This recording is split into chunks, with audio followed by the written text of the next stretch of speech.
Bien, lo que voy a hacer entonces es leer algunos párrafos de mi libro, Solo la persona virtuosa es feliz. ¿Por qué quiero leer? Bueno, porque este artículo, este capítulo, que se llama Tentación, Libertad, Pecado Original y Consecuencias, se los voy a enviar este fin de semana completo a todos los que asistieron hoy. Y algo más a los que tienen las 4 asistencias, que son la mayoría del grupo. Bueno, aquí te las paso. A ver, entonces, la lectura se va a concentrar en un tema que se llama Características Universales de la Tentación. El libro está a la venta para los que quieran y empiezo. Dice así: hemos escuchado de la boca de pastores protestantes, de laicos desinformados y de otras personas ignorantes, cuando han caído en pecado, utilizar la famosa frase de "el diablo me hizo hacer". ¿Qué página es, hermano? Página 152. Mira, ya lo tienes. Muy bien, felicidades. Lanzan esta absurda aseveración solo para sentirse libres de toda culpa. Es un torpe y precario mecanismo de proyección que finalmente fracasa ante los embates de la realidad. La realidad que veíamos ayer, realidad objetiva, realidad ontológica, anterior, superior e independiente de mí, la que es, pésele a quien le pese. Es verdad que Satanás y sus huestes son malhechores de tiempo completo y homicidas desde el principio de la historia humana, y desean por todos los medios que demos la espalda a Dios de manera formal e irreversible. Para eso hoy existe algo que se llama ideología de género, y que es el arma más eficaz de la masonería y por lo tanto de Lucifer, porque él es el amo y jefe de la masonería, a quien los masones le rinden culto. Y por lo tanto hay que entender que en efecto él está detrás de todo esto, pero aplican restricciones. Afirmo que cada cual es responsable por los pecados personales cometidos y nadie más. Nadie le puede echar la culpa al demonio. Siempre seremos responsables por nuestras propias acciones, malas o buenas, malvadas o perfectas, excelsas o viles, nobles o no. Aunque rápidamente busquemos a quién culpar por el mal que hayamos hecho, los psicólogos de todas las escuelas y corrientes entendemos muy bien la brutal magnitud de la opresión incluso corporal, que sufre quien tiene que reconocerse culpable. Aquí repito un concepto que siempre he dicho: la principal fuente de dolor humano y la principal fuente de enfermedades mentales, emocionales, afectivas, es el pecado propio o de mi padre, padres, abuelos, bisabuelos, hasta la 5ª generación. No hay otra fuente tan terrible para el dolor humano y para el desquiciamiento emocional como el pecado personal o el que heredamos de alguna manera o aprendimos en el seno de la familia. No es lo mismo, desde luego, sentirse culpable sobre bases falsas e incluso o reconocerse culpable. No es lo mismo. El terapeuta católico elimina los sentimientos de culpa, porque los sentimientos de culpa son neuróticos. Lo que procuro instalar en lugar de los sentimientos de culpabilidad es el reconocimiento de la culpa. Sí, soy culpable, sí pequé y me arrepiento. Eso es el mayor acto de sanación posible que se puede lograr en la tierra. La diferencia entre el sacerdote y un servidor es que una vez que tú reconoces tu culpa, puedes ir con un sacerdote y te puede absolver. Yo no. Pero yo me encargo de que reconozcas tu culpa. Y si reconoces tu culpa, vas a sanar. Pero si ya reconocida la culpa, no recibes la absolución, volverás a caer a gran velocidad, con toda intensidad y con mucho gusto incluso. Y acabarás haciendo lo que piensas y pensando lo que haces. Una de las tentaciones más poderosas es justamente rechazar la propia culpa para proyectarla en los demás. Como decíamos los niños mexicanos hace 70 años, yo no fui, fue de té, pégale, pégale, que ella fue. Ponerle un poco de humor, algo tan solemne. De Tim Marín, de Doki, güey, pégale, pégale, que ella fue. Entonces, los chivos expiatorios, pégale, pégale, que ella fue, ella es el chivo expiatorio, han estado presentes desde los albores de la historia. Fue la serpiente, Señor. Fue Eva, Señor. Sin misericordia ni justicia acusamos a alguien cercano y que directa o indirectamente está relacionado con nuestro error moral. La realidad es que el pecado es un proceso mortífero que comienza con un simple mal pensamiento, al cual llamamos tentación.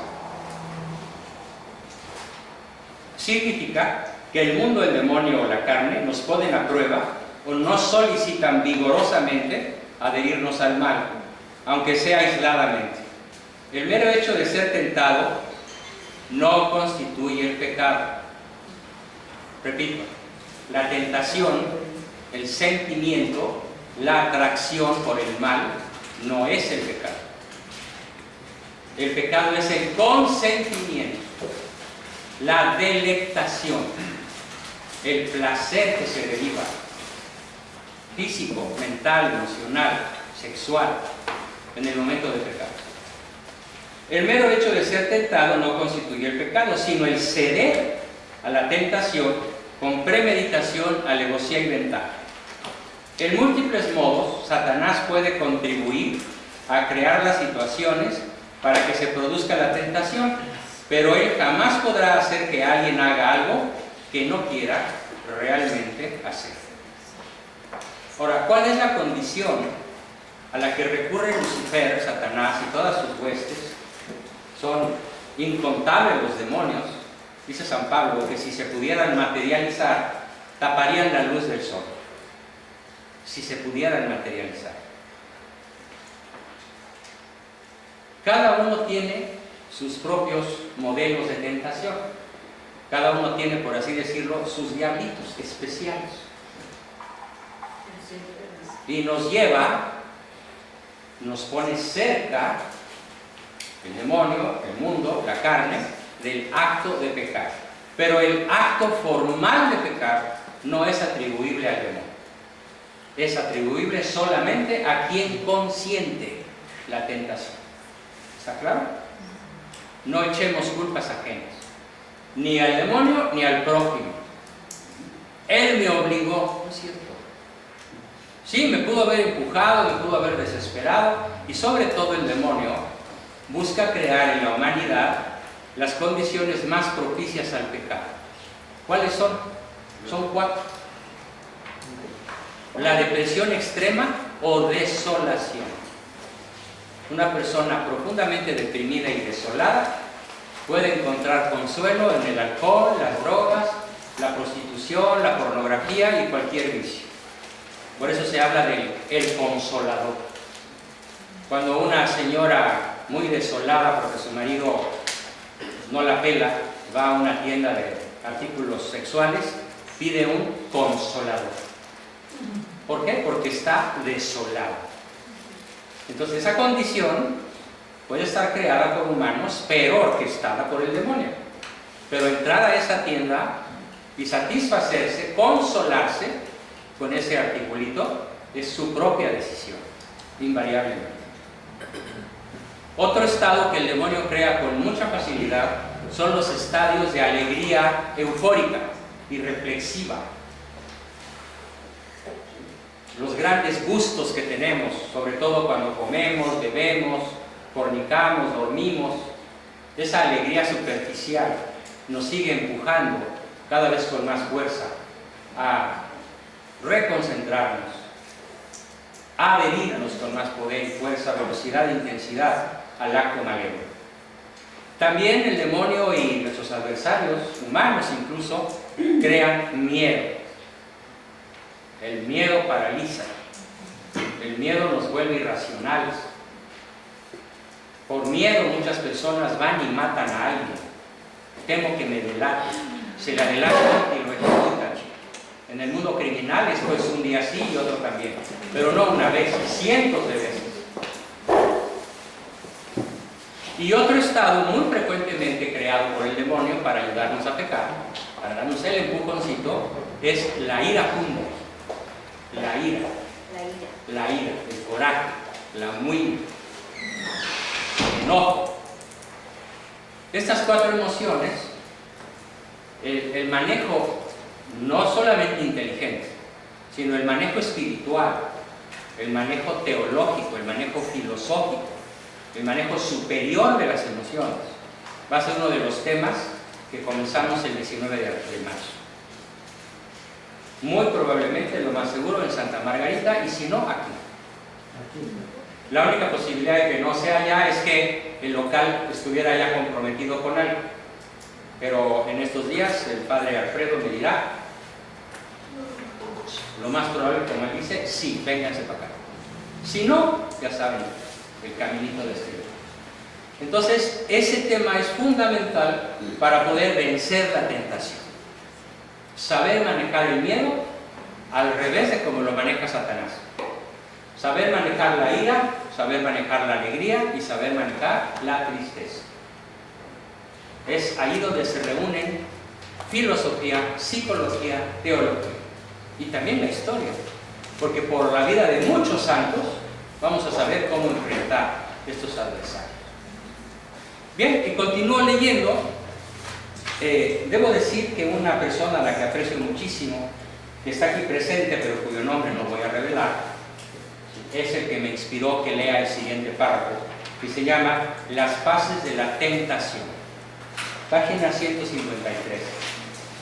Dice, la propia concupiscencia, ya expliqué que la concupiscencia es la tendencia al mal, la tendencia a caer, que es propia de la humanidad desde el pecado original. La propia concupiscencia actúa para tentar y hacer caer, y se dan varias fases psicológicas que expongo a continuación. Primer fase, atracción.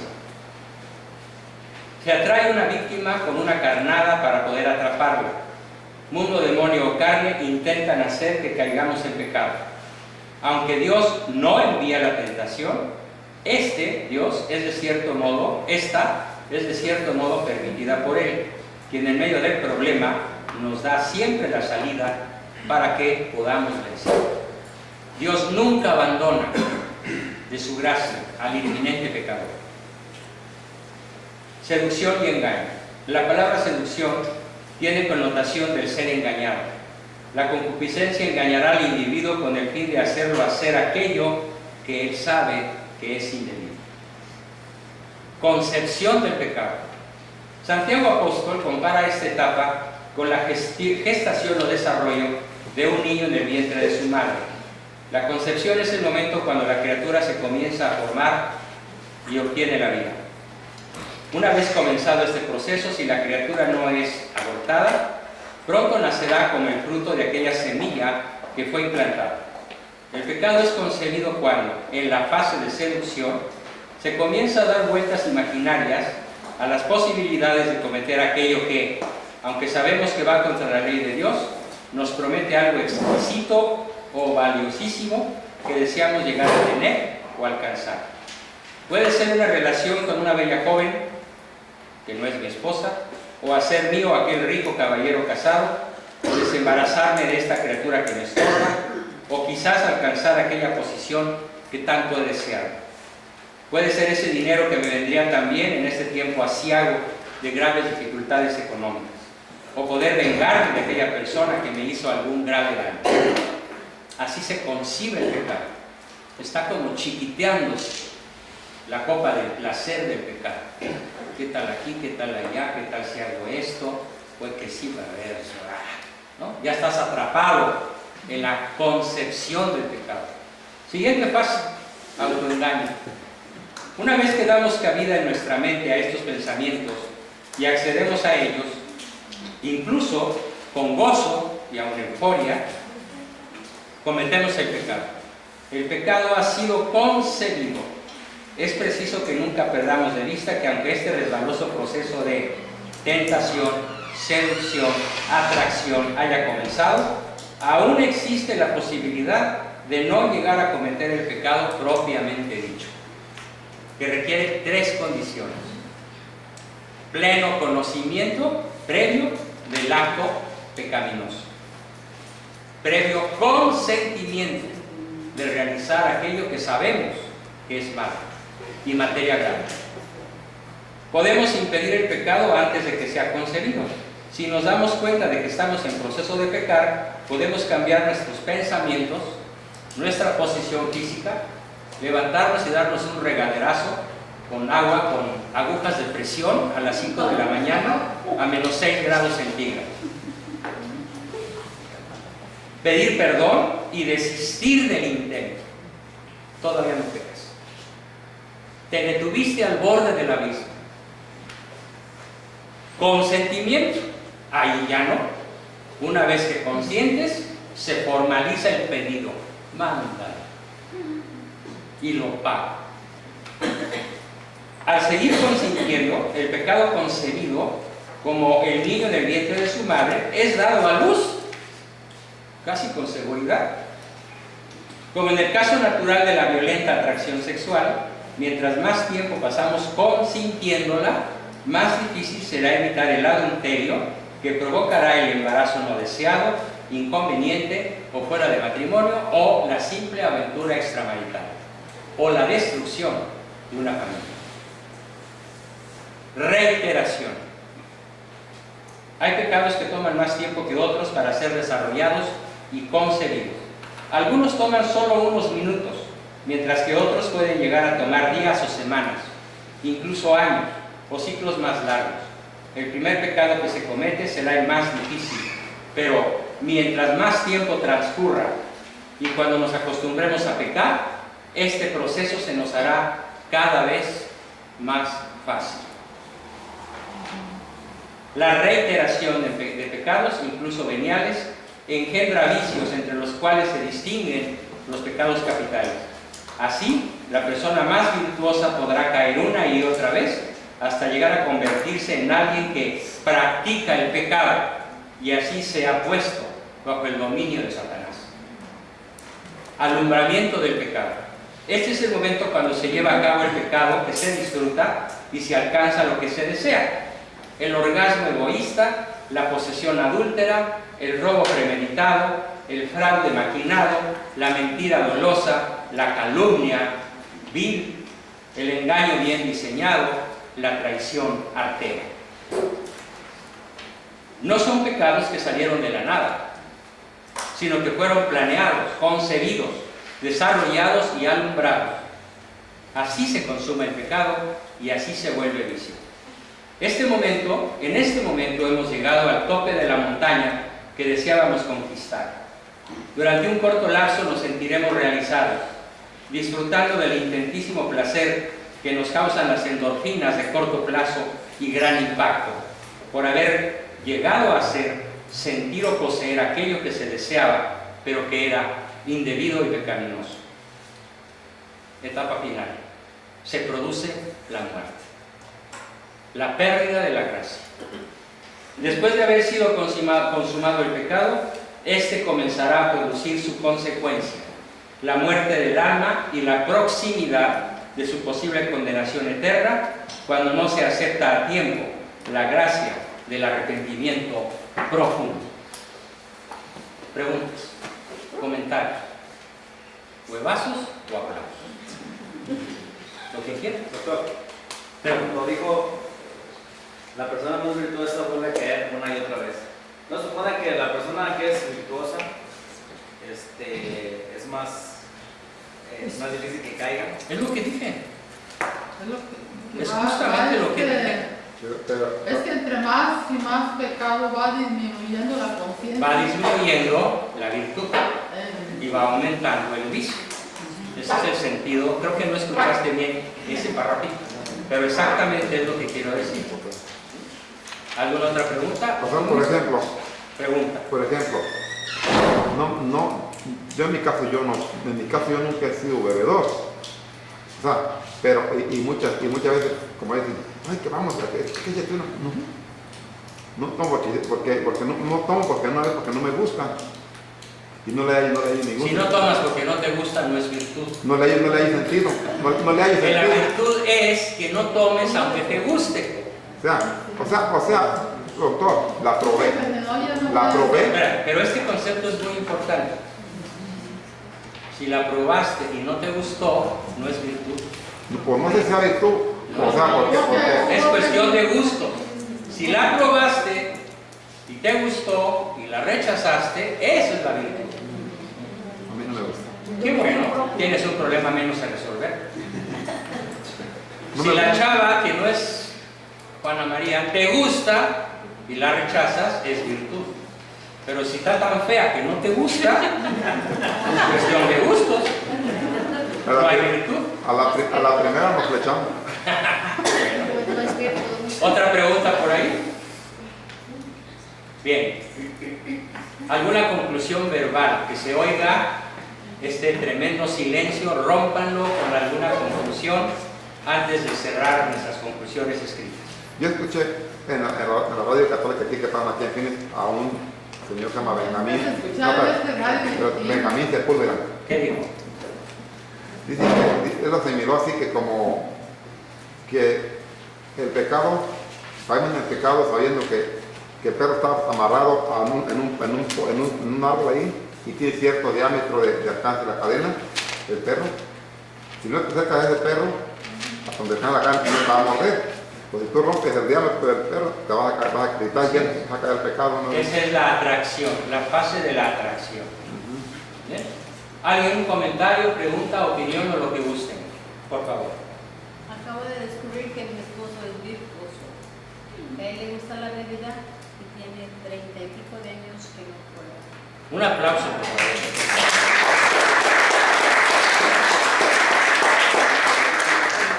Pero fíjate qué momento tan importante este. Acabo de descubrir que mi esposo es virtuoso. ¿Que no lo sabías? No conscientemente. Es que no lo conocía. Bueno, pues anótelo en su álbum familiar.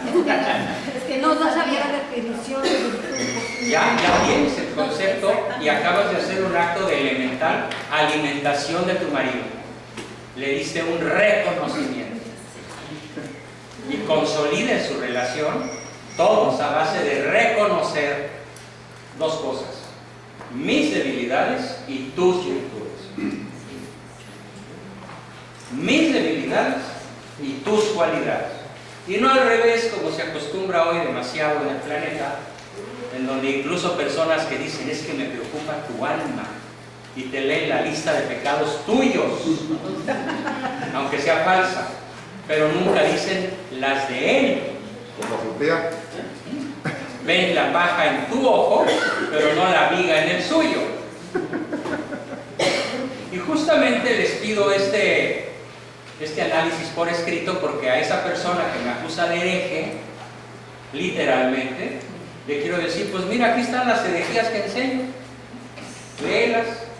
Bueno, sigan escribiendo 5 minutos más y en 5 minutos más, cuando mucho, a lo mejor 3,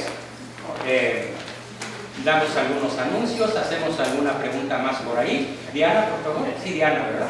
Joana.